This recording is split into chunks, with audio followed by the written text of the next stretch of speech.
ওকে, দেখো আমরা আগের দিন যেখানে থামছিলাম সেখানে আমাদের লাস্ট কি ছিল। দেখো লাস্ট আমাদের যেটা ছিল, আচ্ছা সবাই মনে হয় কয়েকজন একটু পরে ঢুকছো, মানে পরে ঢুকছো বলতে ওই যে হোস্ট একটু কাজে গেছিল, তোমরা হয়তো অনেকক্ষণ ধরে ওয়েটিং রুমে ছিলাম, মানে ক্লাস এখন শুরু হইল আর কি।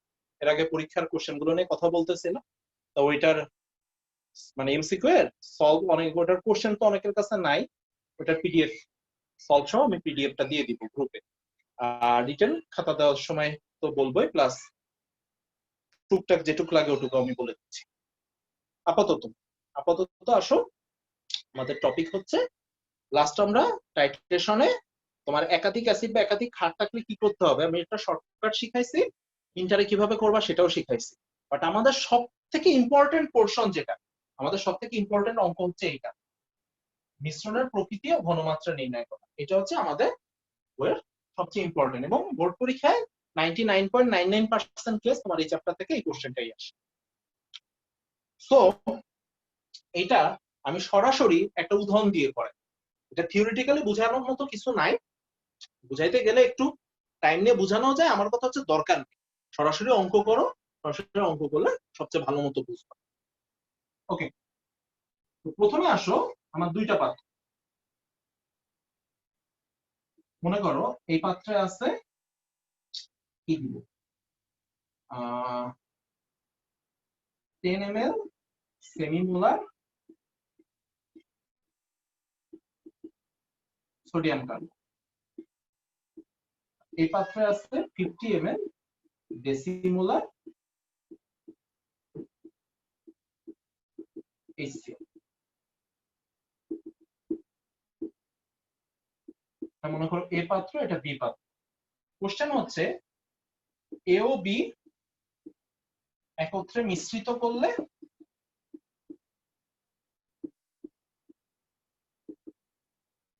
মিশ্রণের প্রকৃতি ও ঘনমাত্রা নির্ণয় করো।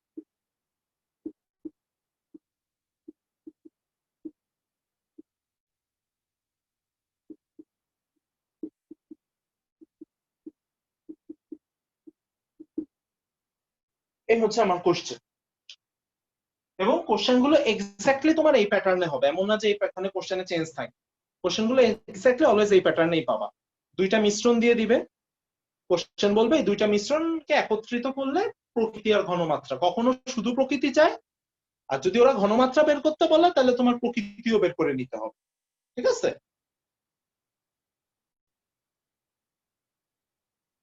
কোশ্চেন নিয়ে কারো কোশ্চেনটা বুঝতে অসুবিধা আছে কিনা বলো, তাহলে আমি আস্তে আস্তে সব সলিউশনে যাই। ওকে, শোনো, গত দিনের মতো এই অঙ্ক এক লাইনে করা যায়, বাট ওইটা একটু পরে। অ্যাজ ইউজুয়াল আমি তোমাদের এক লাইনে করা শিখাচ্ছি এই কারণে, যাতে অ্যাটলিস্ট তোমাদের উত্তরগুলো মিলাইতে কোনো কনফিউশন না হয়, কারণ অনেক সময় ধাপে ধাপে করতে যে অনেকে কোনো লাইনে ভুল করে ফেলো। এক লাইনে করার নিয়মটা জানা থাকলে তুমি ওইভাবে করে অ্যান্সারটা চেক করতে পারতেছ, এই কারণে আমি তোমাদের এক লাইনে করা শিখাচ্ছি। বাট আমি আরেক দফা বলে দিচ্ছি, বোর্ড পরীক্ষায় কোনো শর্টকাট ইউজ করা যাবে না, না মানে না। ঠিক আছে, কোশ্চেনটা মুছে দিই কারণ আমার জায়গা শর্ট। আগের দিন তোমাদের আমি করানো শিখাইছিলাম হচ্ছে ঘনমাত্রা সমান করে, কিন্তু এই যে মিশ্রণের অঙ্কগুলো বুঝছো, মিশ্রণের অঙ্কগুলোতে মানে আগের অঙ্কের সাথে আমার আজকের অঙ্কের পার্থক্যটা কি? আগের অঙ্কেতে আমার অ্যাসিড দ্বারা ক্ষার বা ক্ষার দ্বারা অ্যাসিড পূর্ণ প্রশমিত হয়েছে, অর্থাৎ মিশ্রণে লবণ ছাড়া আর কিছু ছিল না, মানে মিশ্রণে কোনো অ্যাসিড বা ক্ষার অবশিষ্ট ছিল না। কিন্তু আজকের যে অঙ্ক, এই অঙ্কগুলোর স্পেশালিটি হচ্ছে অ্যাসিড আর ক্ষার বিক্রিয়া করার পর কোনো একটা অবশিষ্ট থেকে যাবে। তো যদি অ্যাসিড অবশিষ্ট থাকে তাহলে মিশ্রণের প্রকৃতি হবে অম্লীয়, যদি ক্ষার অবশিষ্ট থাকে তাহলে মিশ্রণের প্রকৃতি হবে ক্ষারীয়। আজকে আমাদের এটা হচ্ছে প্রথমে চেক করতে হবে যে কে অবশিষ্ট আছে। ওকে, দেন আমাদের চেক করতে হবে যে যেটা অবশিষ্ট আছে সেটার পরিমাণ কত। এই হচ্ছে আমাদের আজকে কোশ্চেন, মানে টপিক। ঠিক আছে, তো ফার্স্টে আসো, প্রথমে আছে আমার 10 ml 0.5 m সোডিয়াম কার্বনেট। আজকে কোনো ঘনমাত্রা টনমাত্রা সমান করার দরকার নেই, বুঝছো। এই মিশ্রণের অঙ্কগুলোতে সবচেয়ে বেস্ট সলিউশন হচ্ছে এই দুইটা গুণ দিয়ে মোল সংখ্যা বের করে ফেলে। এটা আগের দিন আমি করতে পারতাম, এটা করলেও হইতো, কিন্তু আগের দিন আমি চাইছিলাম তোমাদের স্যারেরা ম্যাক্সিমাম যে নিয়মে শেখায় ওই নিয়মের সাথে মিল রাখে। অনেকের হয়তো নতুন একটা নিয়মে অ্যাডজাস্ট হইতে একটু টাইম লাগে। কিন্তু আজকে আমাদের হচ্ছে ওরকম কোনো ঘাপলা নাই। ঘাপলা নাই বলতে আমার অ্যাসিড একটা ক্ষার একটা, সো আমার ওই অ্যাসিড অ্যাসিড সমান বানানো, অ্যাসিডকে HCl ধরা এই জাতীয় কোনো ঝামেলায় পৌঁছাইতে হবে না। আজকে আমাদের শর্ট অ্যান্ড সিম্পল, আজকে আমাদের শর্ট অ্যান্ড সিম্পল টেকনিক হচ্ছে আমরা এই সূত্রটা অ্যাপ্লাই করব। S = N/V, অতএব N = হবে V × S, অর্থাৎ আয়তন এবং ঘনমাত্রা এই দুইটাকে গুণ দিয়ে সোজা মূল সংখ্যা বানায় ফেলব। নিচে 1000টা দিয়ে কেন ভাগ দিচ্ছি এটা তো আশা করি সবার মনে আছে, এই কাজ আমি আগে বহুবার করছি। সেটা হচ্ছে এই ভিটাকে আমার লিটারে নিতে হবে, মিলিলিটার আছে তাই লিটারে নেওয়ার জন্য আমাকে 1000 দিয়ে ভাগ দিতে হবে, এতটুকু। তাহলে এটা করলে আমরা পাচ্ছি 5 × 10⁻³ মোল সোডিয়াম কার্বন।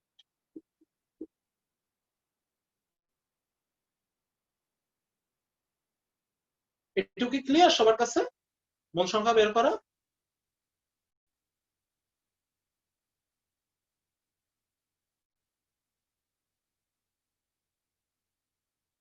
কোনো কনফিউশন তো নাই, তাই তো? ওকে, ফাইন। নেক্সট, এবার HCl কে সাইজ করি। 50 ml 0.1 এর HCl, তাহলে 50 গুণ 0.1/1000 মোল HCl। এটা ক্যালকুলেট করলে আমরা পাচ্ছি 5 × 10⁻³ মোল HCl। তাহলে দেখো আমার যে দুইটা মিশ্রণ ছিল A এবং B পাত্রে, আমি দুইটারই মোল সংখ্যা বের করে ফেলছি, বুঝছো? মিশ্রণে আমার যে দুইটা দ্রবণ ছিল আমি দুইটা দ্রবণেরই মোল সংখ্যা বের করে ফেলছি। এখন তুমি এদেরকে বিক্রিয়া করো। সোডিয়াম কার্বনেট যোগ 2 অণু HCl, ডান সাইডে কি হবে আমার অত দরকার নেই, আমার সমতা ঠিক থাকলে চলতেছে। তাহলে সোডিয়াম কার্বনেট যখন বিক্রিয়া করে 2 মোল HCl এর সাথে বিক্রিয়া করে, এটাকে আমি আরো সহজে করতে পারি। আমি ফার্স্ট একটু ভেঙে দেখাই, তারপরে মানে আমি বড় করেই করব। আমাদের বোর্ড পরীক্ষার জন্য যেভাবে লেখার কথা সেভাবেই লিখবো। জাস্ট আগে হচ্ছে নরমালি তোমরা যে নিয়মে করে অভ্যস্ত আমি আগে ওই নিয়মটাতেই দেখাই আর। তাহলে দেখো আমার 1 মোল সোডিয়াম কার্বনেট বিক্রিয়া করে 2 মোল HCl এর সাথে, ঠিক আছে? তাইলে 5 × 10⁻³ মোল HCl এটা বিক্রিয়া করবে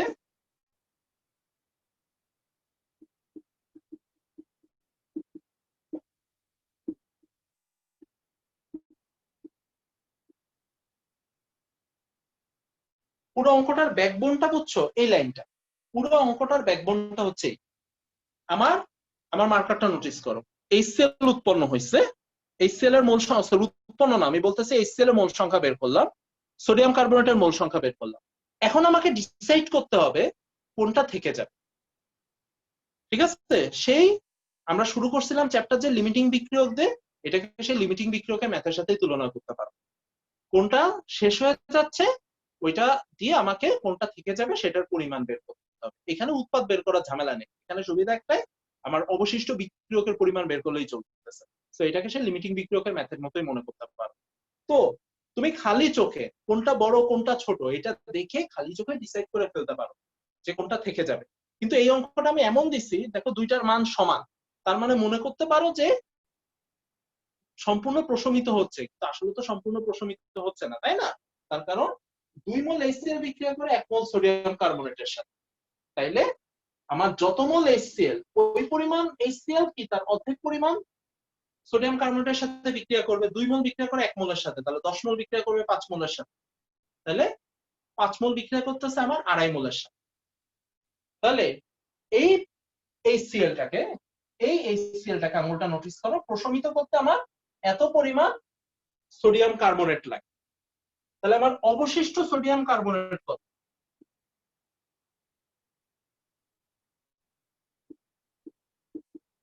এটার বিয়োগফল।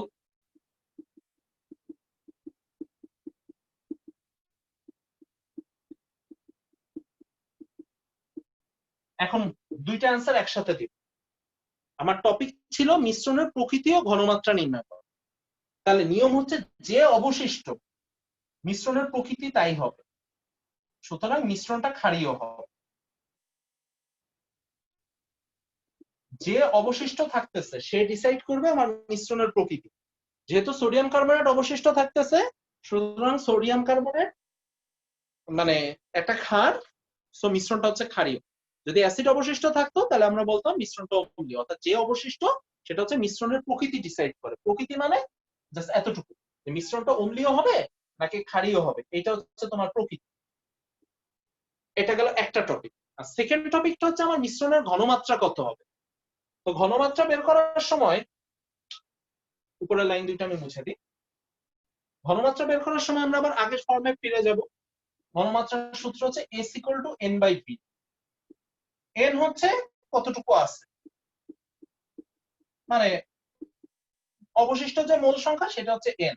তোমরা আমাকে জাস্ট একটা কোশ্চেন আনসার দাও, V কত? দাদা 60 ml। দুইটা একসাথে মিশাইছি, তার মানে আমার V হয়ে গেছে 60। তাহলে 60, কিন্তু এটাকে লিটারে নিতে 1000 দিয়ে ভাগ দিতে হবে, বা 10⁻³ দিয়ে গুণ দিতে হবে। দেন এই দুইটা ভাগ দিলে আমরা সম্ভবত এটা পাই 0.0417। ক্যালকুলেট করে দেখো, এটাই আসার কথা। এটা হচ্ছে আমার অ্যান্সার। এটা হচ্ছে মিশ্রণের ঘনমাত্রা।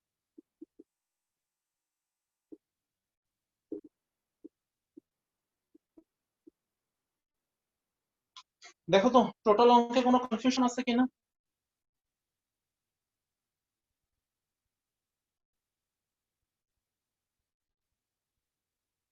তাহলে আমাদের কি কি করতে হবে দেখো।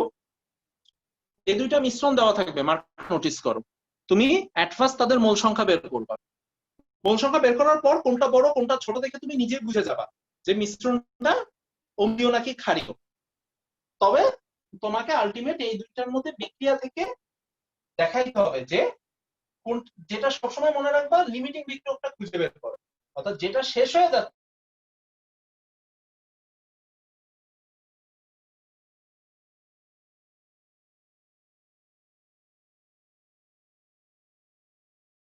করেই দিছি।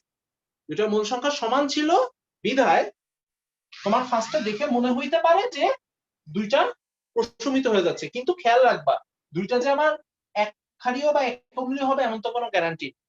সো বাকিটা তোমার ক্লিয়ার হয়ে যাবে বিক্রিয়া লেখার পর। বিক্রিয়া লেখার পর দেখতে পাচ্ছি এইটা 2 মোল বিক্রিয়া করে এইটার 1 মোলের সাথে। তো দুইটার মোল সংখ্যা সমান হইলেও HCl এর মোল সংখ্যার অর্ধেক পরিমাণ সোডিয়াম কার্বনেট এর সাথে বিক্রিয়া করবে। মানে সোডিয়াম কার্বনেট যা আছে তার অর্ধেক অবশিষ্ট থেকে যাচ্ছে। যেটা অবশিষ্ট সেটা ডিসাইড করবে মিশ্রণের প্রকৃতি। আর ওই অবশিষ্টটাকে তুমি দুইটার মিশ্রণের মোট আয়তন দিলে ভাগ দিলে পাবে মিশ্রণের ঘনমাত্রা।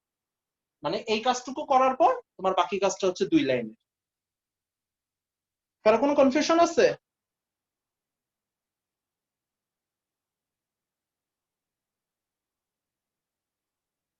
তাহলে আমি এক লাইনে করা শিখাবো এবার, কারণ এক লাইনে করানো শুরু করলে কিন্তু স্বাভাবিকভাবে এটা মজা পেয়ে যাবা, এই অঙ্ক আর করতে ইচ্ছা করবে না। সবসময় মনে হবে এক লাইনেই করি, কিন্তু আমি বোর্ড পরীক্ষার জন্য খুব ভালো মতো সতর্ক করে দিচ্ছি। আমি এক লাইনে করা আধা লাইনে করা সেটা আমার ইস্যু। বোর্ড পরীক্ষা আমি যেমনে ভেঙে চুরে করলাম হুবহু এইভাবে করবা, কোনো এক্সট্রা মাতুব্বরি দেওয়া যাবে না।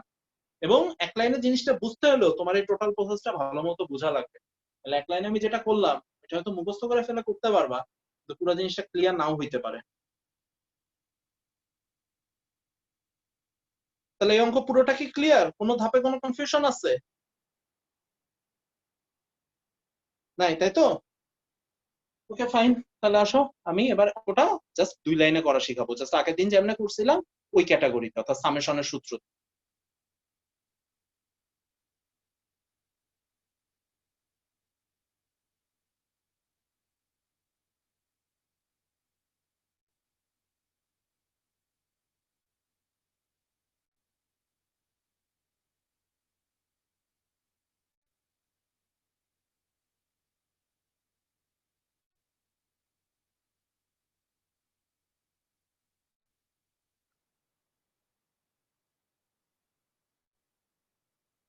রিনেসা আসো?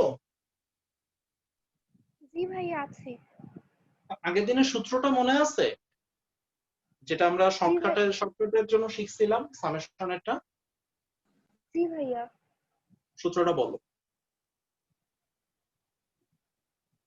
Summation of EA VA is equal to summation of EB VB. S কই গেল?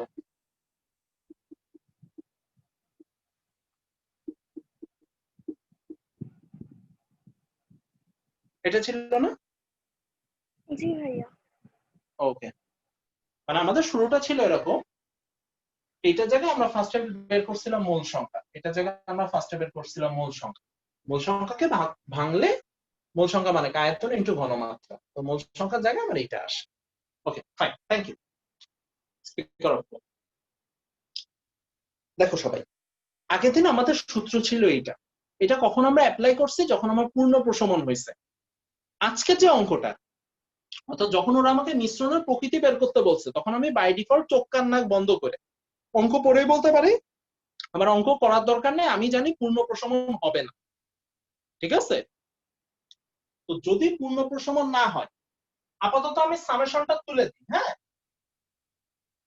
সামেশনটা আমি তুলে দিই, কারণ আমার সচরাচর একটা অ্যাসিড আর একটা ক্ষারই দেওয়া হচ্ছে। যদি একাধিক অ্যাসিড একাধিক ক্ষার দেয়, আমি এখানে একটা সামেশন বসাইলেই হবে। ওটা আগের দিন আমরা শিখছি। আপাতত ধরে নাও আমার অ্যাসিড একটা ক্ষার একটা, তো আমার সামেশনের দরকার নেই। তাহলে তোমরা জাস্ট আমাকে বলো, এই ক্ষেত্রে আমার এই দুইটা সমান হচ্ছে না, সো আমি এই ইডি ভিবি এসবি কে আমি জাস্ট বায়ে নিয়ে আসি।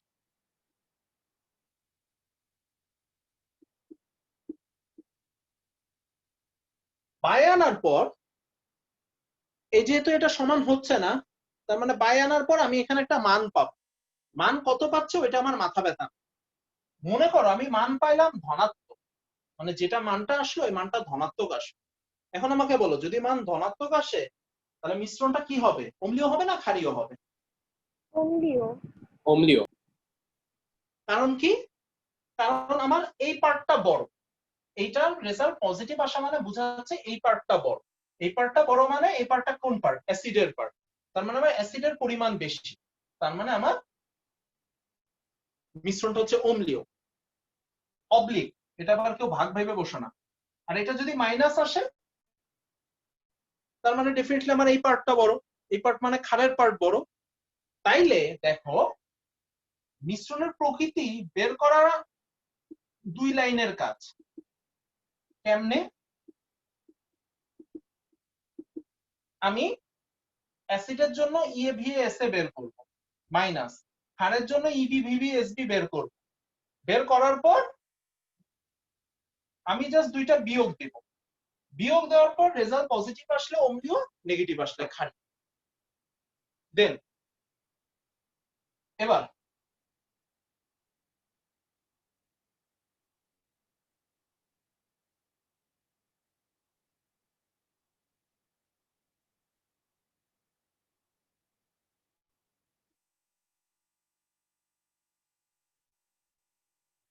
বাকিটুকু দেখ।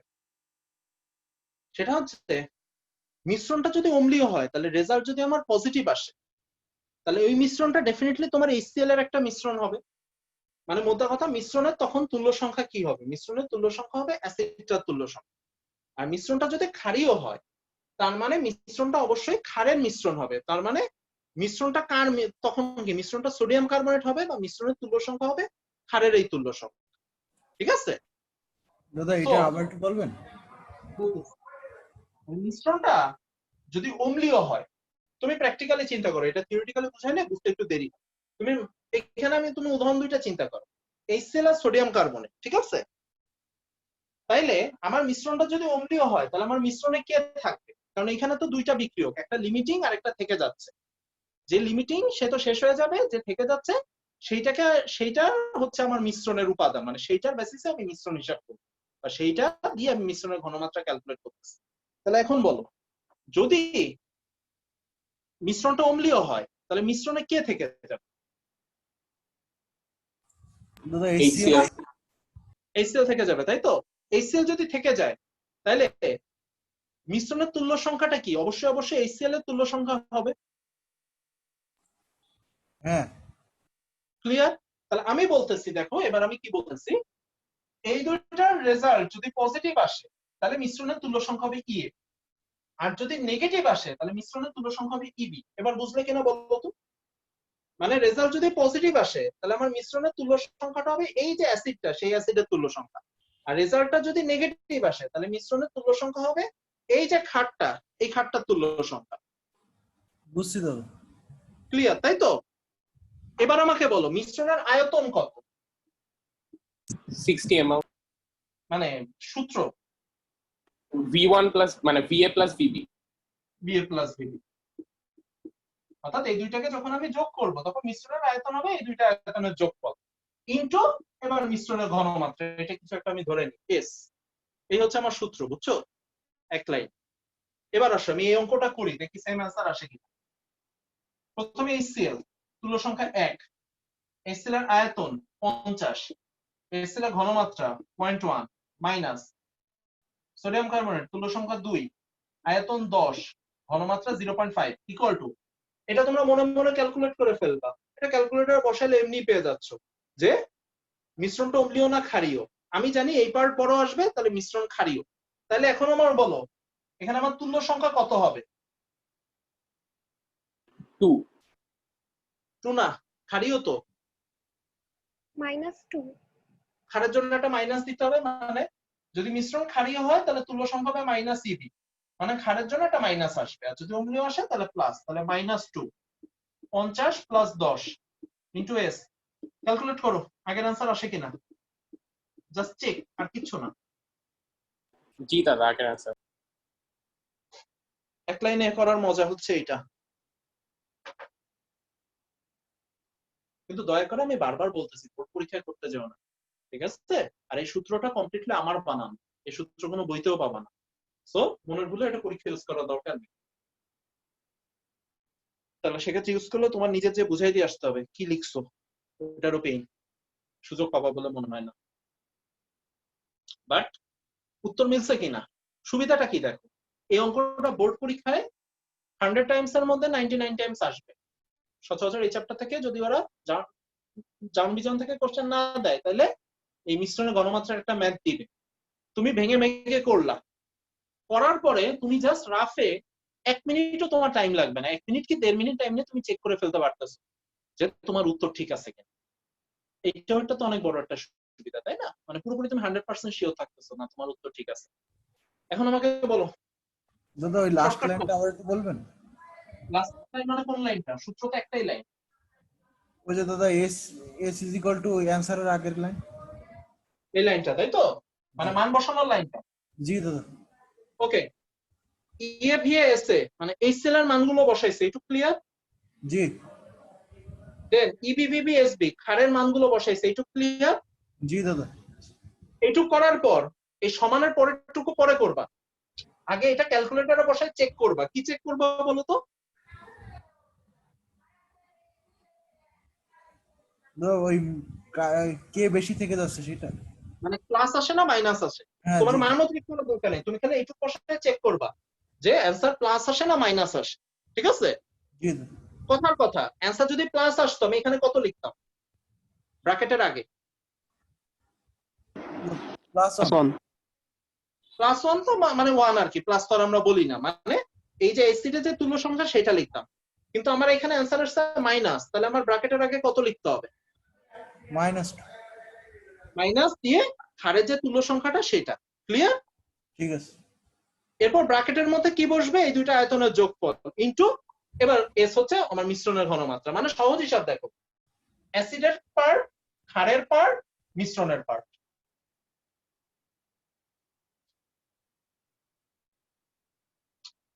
ক্লিয়ার সবার কাছে?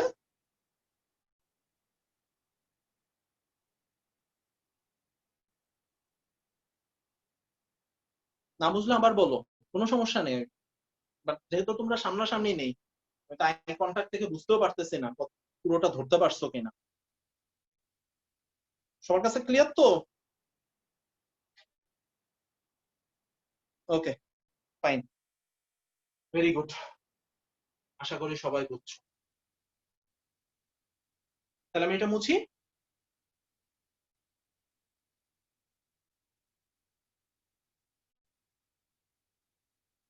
শোনো, টেস্ট পেপারে এই অঙ্ক প্রতি বোর্ডে একটা করে পাবা।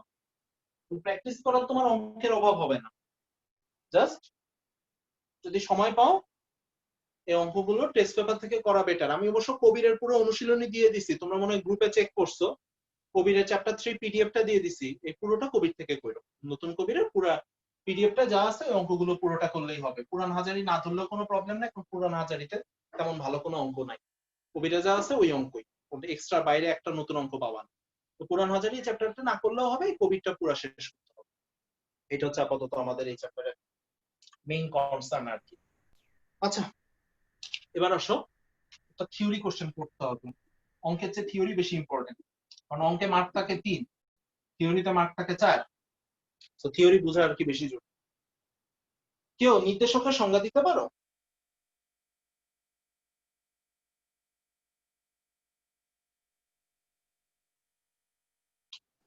কাছাকাছি দিলে হবে, তো বলছিস।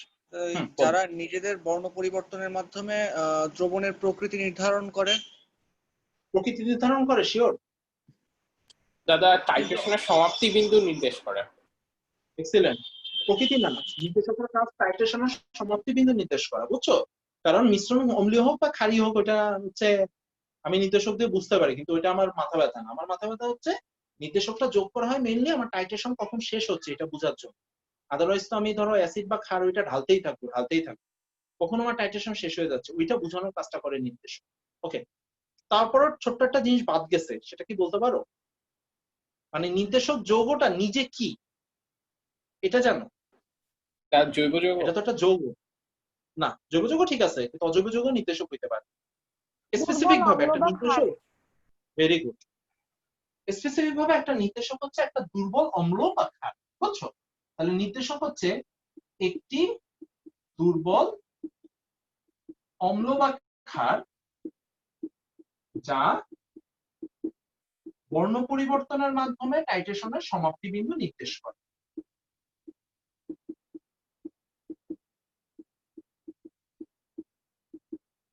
টাইট্রেশন আর লিখলাম না, সমাপ্তি বিন্দু দেখলেই বুঝবা। এই হচ্ছে নির্দেশকের এক্সাক্ট সংজ্ঞাটা এইভাবেই দিতে হয়, বুঝছো? একটি দুর্বল অম্ল বা ক্ষার যা বর্ণ পরিবর্তনের মাধ্যমে টাইট্রেশনের সমাপ্তি বিন্দু নির্দেশ করে তাকে নির্দেশক বলে। ক্লিয়ার সবার কাছে সংজ্ঞাটা? Okay fine. এখন আমাকে বলো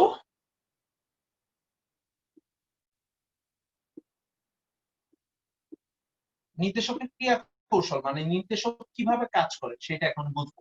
এটা বোঝার আগে একটা জিনিস, পৃথিবীতে হাজার হাজার দুর্বল অ্যাসিড ক্ষার আছে, তারা সবাই কি নির্দেশক হিসেবে কাজ করবে? বলতে পারো? ফাইন, করবে না, এটা স্বাভাবিক। তো দুনিয়া শুদ্ধ আমার নির্দেশক ভর্তি হয়ে থাকে।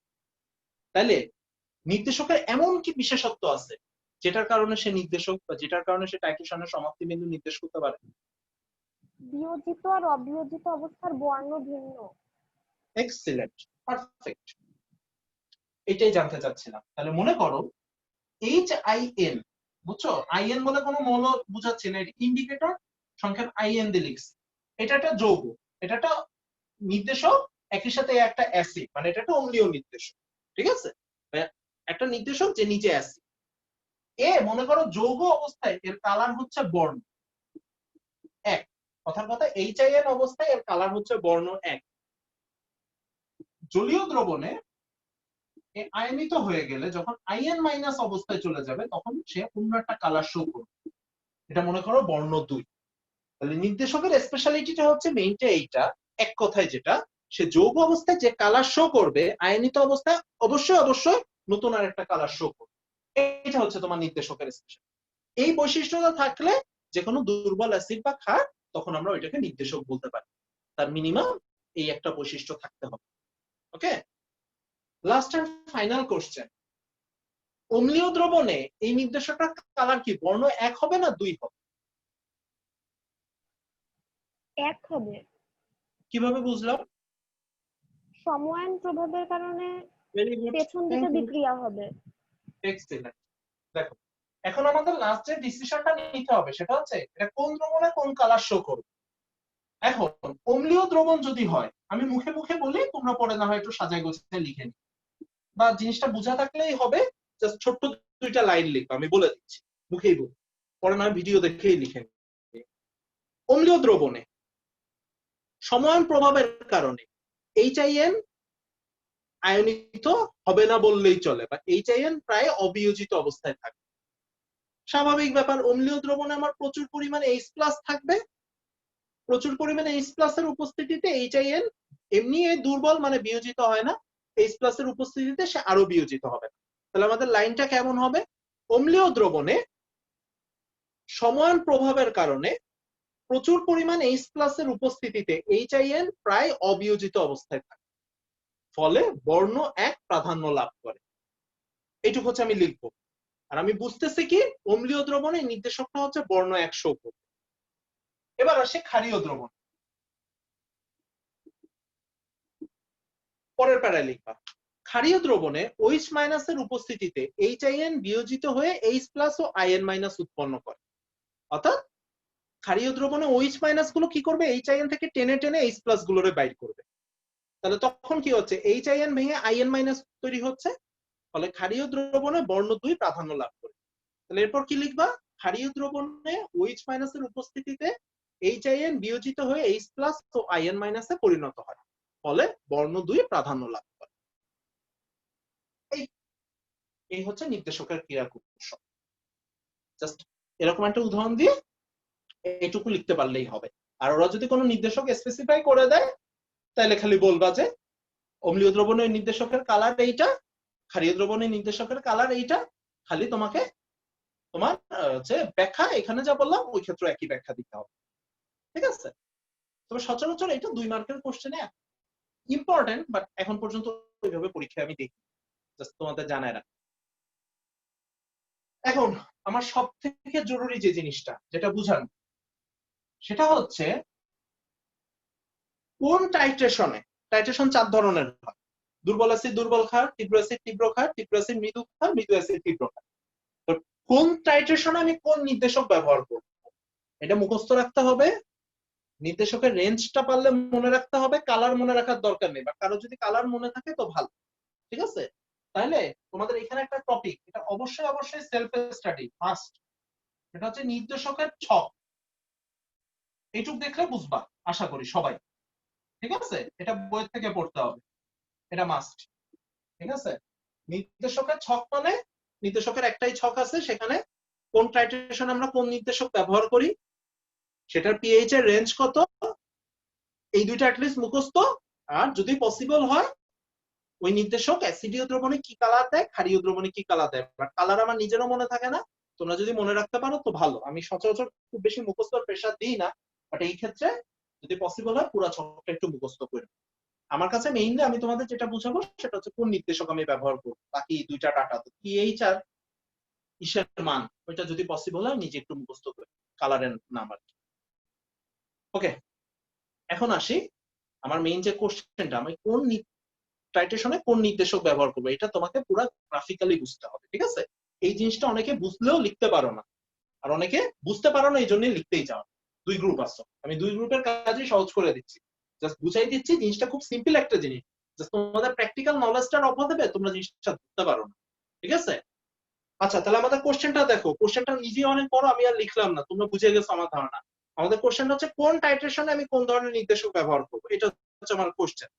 এখন এই জিনিসটাকে এখন আমার গ্রাফিক্যালি বুঝতে হবে। তোমার কাছে কোশ্চেন কোনটা আমি বুঝাইতে চাইছি, তোমার কাছে ক্লিয়ার?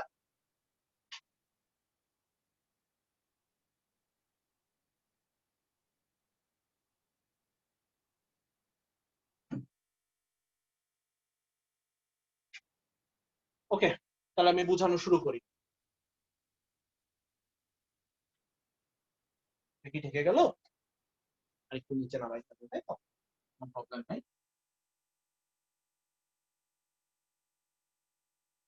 এটা মনে করো আমার একটা পিএইচ স্কেল, হ্যাঁ? এটা 0 থেকে 7, 7 থেকে 14।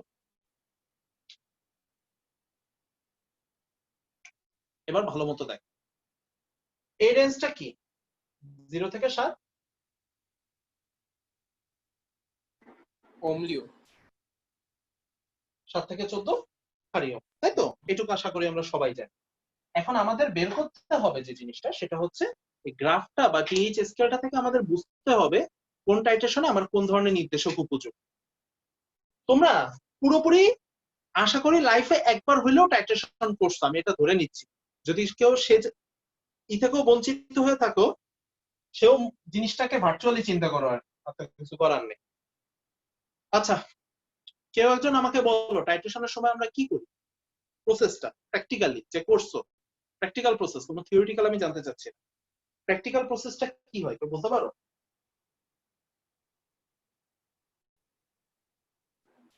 দাদা প্রথমে কনিক্যাল ফ্লাক্সে একটা অ্যাসিড বা ক্ষার। রাইট, মানে প্রথমে আমি একটা অ্যাসিড বা ক্ষার নিব, কিসে নিচ্ছে আমার কাছে ম্যাটার করতেছে না। তাহলে মনে করো আমি একটা পাত্রে অ্যাসিড নিলাম, তারপর এরপরে দাদা হচ্ছে ক্ষার হচ্ছে বুলেটে নিয়ে বুলেট থেকে ফোটায় ফোটায় ফোটায় একটা থাকবে বুলেটে, আরেকটা হচ্ছে আমি পাত্র থেকে পিপেট দিয়ে আরেকটা কোনো কনিক্যাল ফ্লাক্সে বা অন্য কোনো পাত্রে নিই। তার মানে কি দাঁড়াচ্ছে দেখো, আমার একটা পাত্রে মনে করো অ্যাসিড নিচ্ছি, ওই পাত্রটা নিয়ে আমি বুলেটের নিচে রাখবো। অ্যাসিড নির্দেশকটা আমরা কখন মিশাই? টাইট্রেশনের শুরুতে, মানে বুলেট থেকে যোগ করার আগে। Very good. তাহলে পুরো প্রসেসটা সবাই একটু চিন্তা করো প্র্যাকটিক্যালি, না হলে গ্রাফটা বুঝতে একটু কষ্ট হয়ে যায়। তোমার একটা পাত্রে তুমি অ্যাসিড নিছো, কথার কথা, একটা পাত্রে তুমি অ্যাসিড নিছো। অ্যাসিড নেওয়ার পরেই এর মধ্যে ইন্ডিকেটর যোগ করে দিবা, অ্যাসিডটা নেওয়ার পরেই এর মধ্যে ইন্ডিকেটর যোগ করে দিবা। তারপর এই জিনিসটাকে রাখা হবে হচ্ছে বুলেটের নিচে, এই জিনিসটাকে রাখা হবে হচ্ছে বুলেটের নিচে। তারপর আমি বুলেট থেকে ফোটায় ফোটায় ক্ষার দ্রবণ এর ভিতরে ফেলব। ওকে, এই পর্যন্ত বুঝলাম। ফিনিশিং টাচটা দাও। আমি কখন বুঝবো যে আমার বুলেট থেকে দ্রবণ ফেলা বন্ধ করতে হবে, অর্থাৎ কখন আমি বুঝবো যে আমার টাইট্রেশন সমাপ্ত হয়েছে? দাদা একদম একটা ফোটার ফলে বর্ণ পরিবর্তন হবে। এখন এই একটা ফোঁটা যদি আমি প্রতি দফায় এক ফোঁটা করে ফেলতে চাই, তাহলে তো আমার সারা জীবন লেগে যাবে। সেক্ষেত্রে দাদা শেষ দিকে বোঝা যায়, মানে ফোটা ফেলার সাথে সাথে।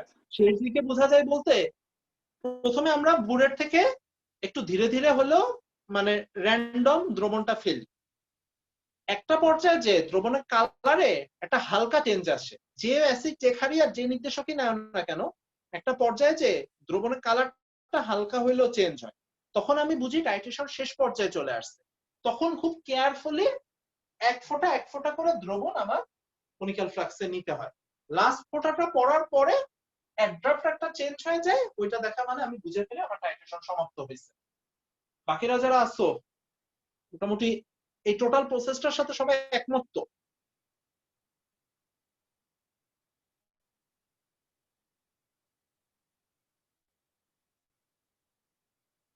ফাইন। তাহলে এখন আসো আমি এবার টোটাল জিনিসটাকে ব্যাখ্যা করি, ঠিক আছে? এবার বাকি জিনিসটা তোমরা বুঝবে হচ্ছে ম্যাথমেটিক্যাল, এটা আপাতত আমার দরকার নেই। প্রথমে আসো তীব্র অ্যাসিড নিব, তীব্র ক্ষার নিব। ওকে, তীব্র অ্যাসিডের পিএইচ কত থেকে শুরু হবে?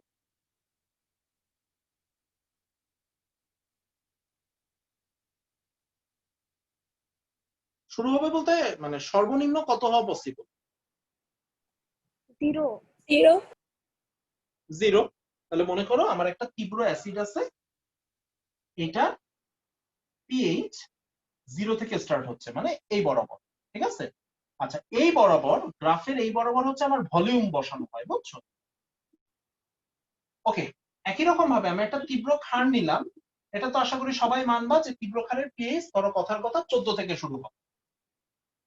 তাইলে তীব্র অ্যাসিডটার পিএইচ শুরু হচ্ছে 0 থেকে, তীব্র ক্ষারটার পিএইচ শুরু হচ্ছে 14 থেকে। এই পর্যন্ত আশা করি সবাই বুঝছো। এখন দেখো, আমরা একটু আগে যে প্রসেসটার কথা বললাম, ওই প্রসেসটাতে কি হয়, প্রতিটা বুলেট থেকে প্রতিটা ক্ষারের ফোঁটা পড়ার সাথে সাথে এই বিক্রিয়াটা সংঘটিত হয়। এটা আশা করি সবাই জানে। বুলেট থেকে প্রতিটা ফোঁটা ক্ষার পড়ার সাথে সাথে অলওয়েজ আমার এই এইচ প্লাস আর ওইচ মাইনাস মিলে পানি হচ্ছে, এই বিক্রিয়াটা সংঘটিত হয়। অ্যাজ এ রেজাল্ট এই কোশ্চেনটার আনসার তোমরা দিবা, বুরেট থেকে যখন আমার ক্ষার পড়া স্টার্ট হইলো, অ্যাসিডের পিএইচ কি হবে? বাড়বে নাকি কমবে? বাড়বে।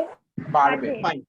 তার মানে আমার যত ভলিউম বাড়তেছে, এবার ম্যাথমেটিক্যালি বোঝো, ভলিউম যত বাড়তেছে অ্যাসিডের পিএইচ কি হচ্ছে? ভলিউম বৃদ্ধির সাথে সাথে বাড়তেছে। বাড়তেছে। তাহলে ভলিউম বৃদ্ধির সাথে সাথে তুমি অ্যাসিডের পিএইচ বাড়াও। এটা জাস্ট একটা কার্ভ আকারে দিলেই হবে। এবার বলো, ভলিউম বৃদ্ধির সাথে সাথে ক্ষারের পিএইচ কি হবে? কমবে। কমবে। তাহলে এটাকে একটা কার্ভ আকারে দাও, ভলিউম বৃদ্ধির সাথে সাথে ক্ষারের পিএইচ কমবে। এই ভ্যালুটা মনে করো 3, এই ভ্যালুটা মনে করো 10। কথা, এটা তুমি 11 ধরতে পারো, 12 ধরতে পারো, কিছু আসে যায় না। এটা হচ্ছে আমরা একটা স্ট্যান্ডার্ড একটা ভ্যালু ধরে নিই।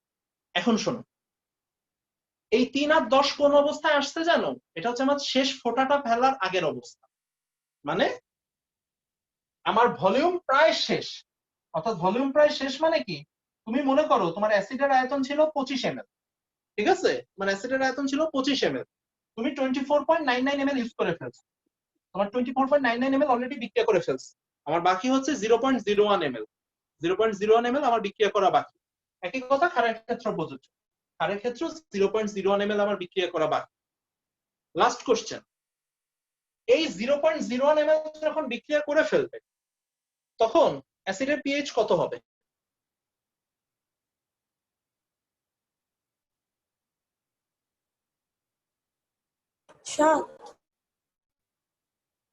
কারণ মিশ্রণে আমার কোনো অ্যাসিড বা ক্ষার নেই, সম্পূর্ণ অ্যাসিড ক্ষার প্রশমিত হয়ে যাচ্ছে। তাহলে অ্যাসিডের পিএইচ দুম করে 3 থেকে লাফ দিয়ে চলে যাবে 7-এ। ক্ষারের পিএইচও দুম করে 10 থেকে লাফ দিয়ে চলে আসবে 7-এ। অর্থাৎ এইটা আর এইটা দুইজনকে প্রশমিত করে ফেলতেছে। তাহলে 3 থেকে 10-এর মধ্যে, মানে এইটা লাফ দিয়ে 3 থেকে 7-এ যাচ্ছে, আরেকটাও লাফ দিয়ে 10 থেকে 7-এ আসতেছে। নির্দেশক কখন কাজ করে?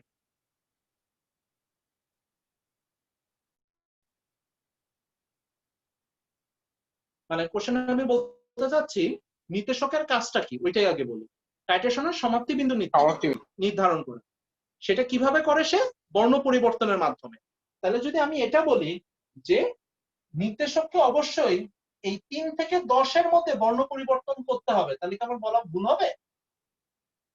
অর্থাৎ লাস্ট ফোঁটাটা যখন আমার বিক্রিয়া করলো তখন আমার নির্দেশককে বর্ণ পরিবর্তন করতে হবে। তাহলে নির্দেশককে আমার বর্ণ পরিবর্তন করতে হচ্ছে 3 থেকে 10-এর মধ্যে, ঠিক আছে? ক্লিয়ার? এই লাইনটা, লাস্টের এই লাইনটা ফাইন। এখন শোনো, পৃথিবীর সকল নির্দেশকই 3 থেকে 10-এর মধ্যে বর্ণ পরিবর্তন করবে। তার কারণ নির্দেশক মাত্রই দুর্বল অ্যাসিড বা ক্ষার, সো তার পিএইচ অ্যাটলিস্ট 3 থেকে শুরু হবে, ক্ষার হলে তার পিএইচ অ্যাটলিস্ট 10 থেকে শুরু হবে। আমরা পৃথিবীর সকল নির্দেশক এই রেঞ্জে বর্ণ পরিবর্তন করতে পারে। এজন্য তীব্র অ্যাসিড বা তীব্র ক্ষারের ক্ষেত্রে আমি যে কোনো নির্দেশক ব্যবহার করতে পারি। এবার বোঝো, অ্যাসিডটা যদি দুর্বল হয়, অ্যাসিডটা যদি দুর্বল হয় তাহলে তার পিএইচ শুরু হবে মনে করো 2, 3, 2.5, 4 এরকম রেঞ্জ থেকে। তাহলে টাইট্রেশনের শেষ যে ফোঁটাটা, ওইটা বিক্রিয়া করার আগে তার পিএইচ দেখা গেল কথার কথা 6-এ পৌঁছাচ্ছে। এখন আমাকে বলো, দুর্বল অ্যাসিড তীব্র ক্ষার, তাহলে পিএইচ এর রেঞ্জ কত?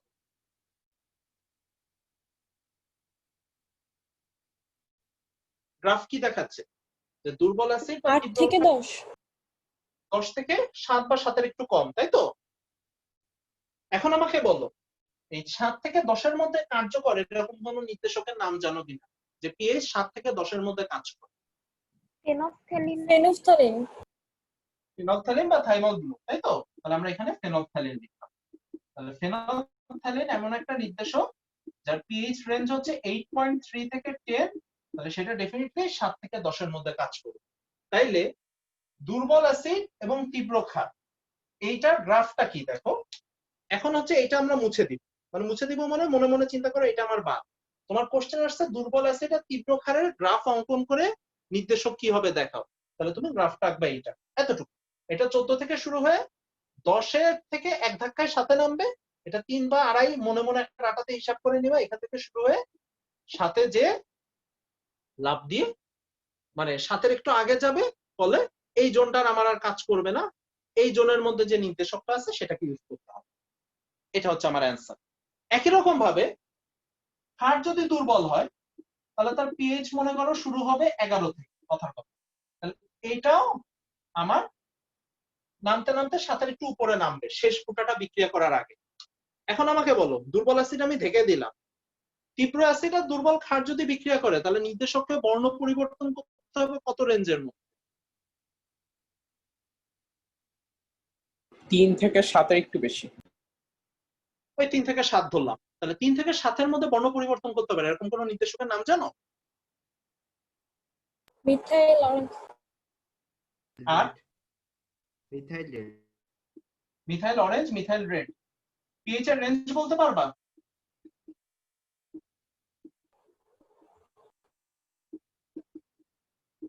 কারো মুখস্থ আছে মিথাইল অরেঞ্জ আর মিথাইল রেড এর পিএইচ রেঞ্জ? 8 থেকে 7।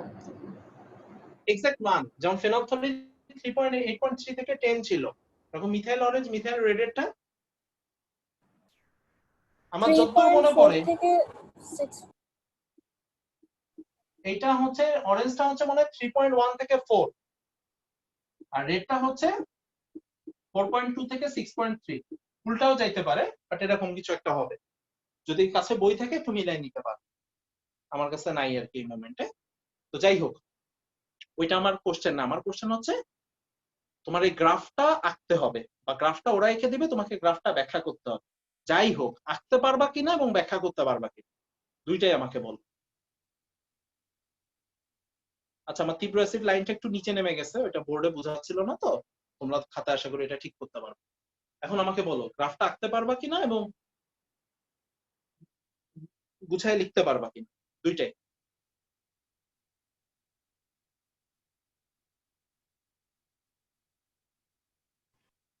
আচ্ছা, এখন কি আছে? 10-এর থেকে যে বলো। 7-এর দিকে মানে সোজা যে সরলরেখাটা হয়েছে ওইটুকের ব্যাখ্যাটা একটু আরেকবার বলবে? ওইটুকুর ব্যাখ্যা কি তাই? তাহলে হ্যাঁ। সবচেয়ে ভালো হতো তুমি একটা ম্যাথ করো। ক্যালকুলেটর আছে হাতের কাছে? হ্যাঁ দাদা। ফাইন, একটা ম্যাথ করে দাও আমারে। 25 ml 0.1 m HCl আর 25 ml 0.1 m NaOH বিক্রিয়া করবে, ঠিক আছে? এখন যখন এটা 24.99 ml বিক্রিয়া করছে দুইজনের, তখন পিএইচ কত?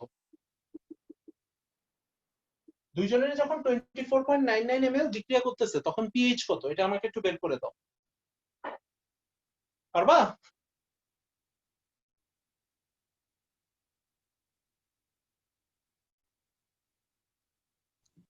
টেস্ট তো 7-এই তো চলে আসে। ও সরি সরি সরি, মানে একটা আমি কি করছি খেয়াল করে, মনে করো আমার তো বুলেটে, ধরো কথার কথা আমি এনএওএস কে পিপেটে নিছি আর এটা বুলেট দিয়ে ঢালতেছি, পিপেটে এটার 25ই আছে আর এইচসিএল আমি 24.99 নিলাম। মোট কথা এখন আমাকে বলো পিএইচ কত? পিএইচ দাদা এখানে 7-এর থেকে একটু বেশি হবে। একটু বেশিটা কত? একটু না, অনেক বেশি হবে। তুমি যেটা একটু বলতেছো সেটা অনেক আসবে, দেখো।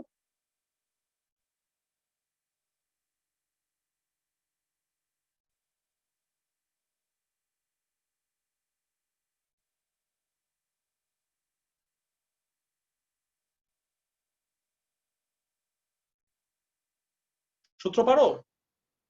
কেমন যে সূত্রটা শিখাইছে ওইটারও হেল্প নিতে পারো, ওইটা দিয়েও হয়ে যাবে তাড়াতাড়ি। দুটো সবার তো ঘনমাত্রা সেম, তাই না?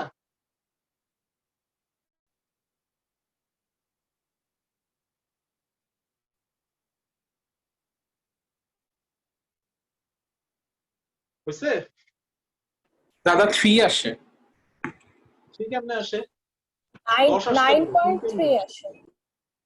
হ্যাঁ, 9.3 আসে। 9.3 আসে, তাই তো? জি স্যার। আমি আর চেক করব? ওকে ফাইন, বলছো যখন বললাম আমি 10 আসে। তাহলে এবার তোমরা জিনিসটা প্র্যাকটিক্যালি চিন্তা করো। প্র্যাকটিক্যালি কি হচ্ছে দেখো, তুমি বুলেটে নিছো HCl নিছো বুলেটে, আর এটা হচ্ছে তোমার পিপেটে আছে NaOH মানে পাত্রে। তাহলে পাত্রে তুমি NaOH নিছো, ওকে ফাইন, আর বুলেটে তোমার HCl। তাহলে বুলেটে 24.99 ml HCl মানে কি দেখো, শেষ যে বিন্দুটা HCl এর শেষ বিন্দুটা এখনো পড়া বাকি, শেষ বিন্দুটা পড়ার আগে তোমার পিএইচ কত দেখো, তোমরা ক্যালকুলেট করে বের করলা 9 এ, আমি ধরলাম কথার কথা এটা 10 এ আছে, তাহলে শেষ HCl এর বিন্দুটা পড়ার আগে তোমার পিএইচ হচ্ছে 10, মিশ্রণের পিএইচ। ঠিক আছে, বুঝতে পারছো? এখন শেষ বিন্দুটা পড়ার সাথে সাথে আমার নির্দেশককে কালার চেঞ্জ করতে হবে, অর্থাৎ এই 0.01 ml HCl টা যখন আমার বুরেট পাত্রে পড়বে, কনিক্যাল ফ্লাক্সে পড়বে, সাথে সাথে আমার এই নির্দেশকটা কালার চেঞ্জ করতে হবে। এখন দেখি আমার যখন এই শেষ বিন্দুটা পড়বে তখন আমার পিএইচ কি হচ্ছে, 10 থেকে গুণ করে 7 হয়ে যাবে। এটার আয়তন 25 হওয়ার সাথে সাথে মানে কি আমার পিএইচ হয়ে যাচ্ছে 7। তাইলে শেষ বিন্দুটা পড়ার সাথে সাথে আমার পিএইচ 10 থেকে 7 এ নেমে আসবে। তাহলে নির্দেশককে এই শেষ বিন্দুটা পড়ার সাথে সাথে বর্ণ পরিবর্তন করার এবিলিটি আছে কিনা। ফেনলফথ্যালিনের পিএইচ হচ্ছে 8.3 থেকে 10 এর মধ্যে, তাহলে ডেফিনেটলি এই HCl শেষ বিন্দুটা পড়ার সাথে সাথে ফেনলফথ্যালিন তার বর্ণ পরিবর্তন করতে সক্ষম। তাহলে আমি তীব্র অ্যাসিড আর তীব্র ক্ষারের মধ্যে যদি আমি ফেনলফথ্যালিন নির্দেশক হিসাবে নিই, তাহলে সে অবশ্যই টাইট্রেশনের সমাপ্তি বিন্দুতে তার বর্ণ পরিবর্তন করতে পারতেছে। ক্লিয়ার হলো কিনা বলো? এই ক্ষেত্রে না এবার পুরো উপরে ম্যাথমেটিক্যালি বুঝাই এটা। বুঝতে পারছি যে 9.3, কিন্তু নিচের বিন্দুটা বুঝবো হ্যাঁ? কিভাবে? মানে উপরেরটা তো 9.3, সেটা তো দরকার নেই তো আমার, তুমি উল্টাই দাও না, আমার কথা শেষ করতে দাও। তুমি NaOH এর মান 24.99 ধরো, HCl এর মান 25 ধরো, তাহলে নিচের বিন্দু পেয়ে যাবা। আমি ধরে নিচ্ছি আমার দুইটার উপযোগী, আমি জাস্ট তোমাকে ম্যাথমেটিক্যাল একটা উদাহরণ দিলাম। তুমি বুলেট আর পিপেট চেঞ্জ করে দাও না, বুঝাইতে পারছি? মানে এরকম তো হয় না কখনো যে ওইটার 1 ml এর সাথে এটার 1 ml বিক্রিয়া করবে, তা তো আর হয় না। দুইটা বিক্রিয়া ধাপে ধাপে চলতে থাকে, লাস্ট মোমেন্টে কিছু একটা অবশিষ্ট থাকবে দুইটা, ওই বিক্রিয়াটা করার সাথে সাথে আমার পিএইচ এটা বর্ণ চেঞ্জ করবে। এটাই তো আমার থিওরি। এখন কথা হচ্ছে তুমি এখানে ম্যাথমেটিক্যালি চেক করো শেষ বিন্দুটা পড়ার আগে আমার পিএইচ কত ছিল। খুব সিম্পল একটা ম্যাথ দিয়ে আমরা চেক করতেছি। দেখো শেষ ফোঁটাটা পড়ার আগে আমার পিএইচ এর মান আইদার 3 থেকে সামান্য বেশি হবে অথবা 10 থেকে সামান্য কম হবে। যেটাই হোক না কেন, দুই ক্ষেত্রে আমি যে নির্দেশকই নিই আমার সেই নির্দেশকই কার্যকর। বুঝাতে পারছি?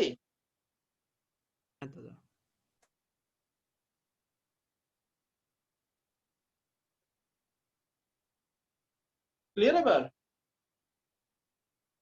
ব্যাখ্যা লেখার সময় কি তাহলে গাণিতিক ব্যাখ্যা কি দেবার দরকার আছে? না না না না, পাগল পাইছি, গাণিতিক ব্যাখ্যার কোনো দরকার আছে না। ব্যাখ্যাটা কিভাবে লিখবা, তাই তো? ওকে ফাইন, তাহলে আমি একটার ব্যাখ্যা দিই, বাকিটা সাজাই নিও। সেটা হচ্ছে ধরো কথার কথা দুর্বল অ্যাসিড তীব্র ক্ষার, তাহলে প্রথম কথা হচ্ছে গ্রাফটা আঁকতে হবে। তখন এটা ঢাকা যাবে, এটা ঢাকা যাবে, তোমার গ্রাফ হবে জাস্ট এতটুকু। অর্থাৎ এই একটা গ্রাফের মধ্যে আমার চারটাই আছে, কোশ্চেনে যেটা আসবে শুধু সেইটা থাকবে। এইটার এইটা আসলে এ থাকবে, এইটার এইটা মুছে যাবে, মানে এইটার এটা তুমি আঁকবা না, এতটুকু তো পারবা। হ্যাঁ দাদা। এই একটার মধ্যে চারটা গ্রাফ আছে, আমি স্পেসিফিক যেটা দিব এটা তো গ্রাফ আঁকতে পারবা। ক্লিয়ার? এরপর ব্যাখ্যা লিখবা কি, 2 লাইনের ব্যাখ্যা। গ্রাফ থেকে দেখা যায় যে দুর্বল অ্যাসিড এবং তীব্র ক্ষারের ক্ষেত্রে নির্দেশকের বর্ণ পরিবর্তনের রেঞ্জ হবে 7 থেকে 10। আমরা জানি ফেনলফথ্যালিনের পিএইচ এর বর্ণ পরিবর্তনের রেঞ্জ 8.3 থেকে 10। সুতরাং তীব্র অ্যাসিড ও তীব্র ক্ষার ও দুর্বল অ্যাসিডের ক্ষেত্রে ফেনলফথ্যালিন একটা উপযুক্ত নির্দেশক। আর কিচ্ছু না, এই দুইটা লাইন, বাকি সময় আমি গ্রাফ থেকেই পাচ্ছি। ক্লিয়ার? হ্যাঁ দাদা। কিন্তু জিনিসটা বুঝাটা টাফ, বুঝছো? ব্যাখ্যা লেখার সময় কিছু ব্যাখ্যা লেখা লাগে না, চাইলে এর সাথে আরো 1-2 লাইন যোগ করে দিতে পারো যে তীব্র ক্ষার হওয়ার কারণে সেটার পিএইচ সর্বোচ্চ মান থেকে আস্তে আস্তে কমবে, কিন্তু দুর্বল অ্যাসিডের কারণে সেটার প্রাথমিক অবস্থায় পিএইচ এর মান অনেক বেশি থাকবে। সো টাইট্রেশন সমাপ্ত হওয়ার আগে সেটার পিএইচ প্রায় 7 এর কাছাকাছি থাকবে। মানে গ্রাফে যেটা দেখতে পারতেছো ওইটা 1-2 লাইনে ব্যাখ্যা করতে পারো, বাট ওইটা না করলেও চলে, কারণ ওইটা আমি গ্রাফেই দেখতে পাচ্ছি। সৃজনশীলের রুল হচ্ছে ছবি এঁকে বুঝাইলে ছবি এঁকে বুঝাচ্ছে, বা লিখে বুঝাইলে লিখে বুঝাবা, একসাথে দুইটা না বুঝাইলে আমার কোনো প্রবলেম নেই। ছবিতে যদি ছবিতে ক্লিয়ারলি বোঝা যায় শুধু ছবিই যথেষ্ট। সো এখানে তোমার এক্সট্রা ব্যাখ্যা লিখে পেজ বানানোর কোনো দরকার নেই, জাস্ট গ্রাফটা এঁকে 2টা লাইন লিখলেই চলতেছে। ক্লিয়ার?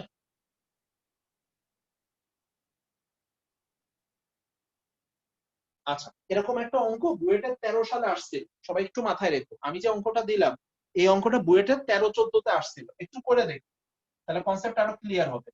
অনেকের কাছেই তো, তোমাদের অনেকের কাছেই তো আমার ধারণা কোশ্চেন ব্যাংক আছে, আমার কাছে নাই, না থাকলে আমি ছবি দিয়ে দিতাম। বুয়েটের 13-14 আসছিল, বুঝছো? 13-14 সেশনে সেম যে অঙ্কটা দিলাম এরকম একটা ম্যাথ, ওই অঙ্কটা করো, অঙ্কটা করলে কনসেপ্ট আরো ক্লিয়ার, মানে অঙ্কটার কনসেপ্টই ক্লিয়ার হবে, অন্য কিছু হোক বা না, ওই অঙ্কটা একটু করে। এখন শোনো, তাহলে আমাদের এই পার্টও তো চুকলো, আর বাকি হচ্ছে জারণ বিজারণ।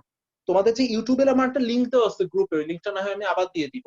ওই লিঙ্কে গেলে আমার জারণ বিজারণের কিছু বেসিক ভিডিও পাবা, এটা অনেক আগে আমি করছিলাম, কত সালে, 2017 সালের দিকে ওই ভিডিওগুলো আছে। নেক্সট ক্লাস শুরুর আগে, কারণ তোমাদের অনেকে জারণ বিজারণের কনসেপ্টে ঝামেলা আছে, সো ভিডিওটা দেখা থাকলে আমার ক্লাস শুরু করার আগে অনেক কনসেপ্ট তোমরা অ্যাটলিস্ট ক্লিয়ার রাখতে পারবা। তো আমার যে ইউটিউব লিঙ্কটা আছে, ইউটিউব লিঙ্কে গেলে জারণ বিজারণের কিছু ভিডিও পাবা, ওইটা একটু নেক্সট ক্লাস শুরুর আগে একটু দেখেন। তাহলে নেক্সট ক্লাসে আমরা জারণ বিজারণ করলে আমার এই চ্যাপ্টার শেষ, মানে আমাদের জৈব যৌগ করার সময় প্রায় ঘনায় আসছে। আর একটা জিনিস, তোমাদের হচ্ছে 24 তারিখ বোর্ড মিটিং, মানে শিক্ষা বোর্ডের গুলোর মিটিং, মানে শিক্ষা মন্ত্রণালয়ের মিটিং আর কি। ওই দিন আর কি ফাইনাল একটা প্রবাবল ডিসিশন হবে যে এসএসসি পরীক্ষা কবে নাগাদ নেওয়া হইতে পারে, একটা তোমাদের ধারণা দেওয়ার কথা আমি যতদূর জানি। তো আজকে তো হচ্ছে 20 তারিখ, মানে এই সপ্তাহের বৃহস্পতিবারে মোটামুটি একটা ধারণা পেয়ে যাচ্ছ। সো আস্তে আস্তে আর কি রেডি হও পরীক্ষা দেওয়ার জন্য। এই অপেক্ষা মনে হয় একটু একটু করে ঘুচাবে। অবশ্য যদি মাঝখানে কোভিড পরিস্থিতি আবার নিয়ন্ত্রণের বাইরে চলে যায় সেটা আলাদা ইস্যু, বাট আমরা তো যেমন চলতেছি মনে হচ্ছে সবই আমাদের ওভার কন্ট্রোলে আছে। ওকে, ভালো থেকো তাহলে। তাহলে এটা একটু মনে রাখো, নেক্সট দিনে তোমাদের কাজ বলতে গেলে অ্যাক্টিভিটি গুলো দেখতে পারো, এটা একটা কাজ। তার চেয়ে বড় হচ্ছে একটু ভিডিও গুলো দেখো, আমি লিঙ্কটা, ইউটিউবের লিঙ্কটা আবার নয় গ্রুপে দিয়ে দিব, ঠিক আছে? ওকে, তাহলে লিভ নিলাম।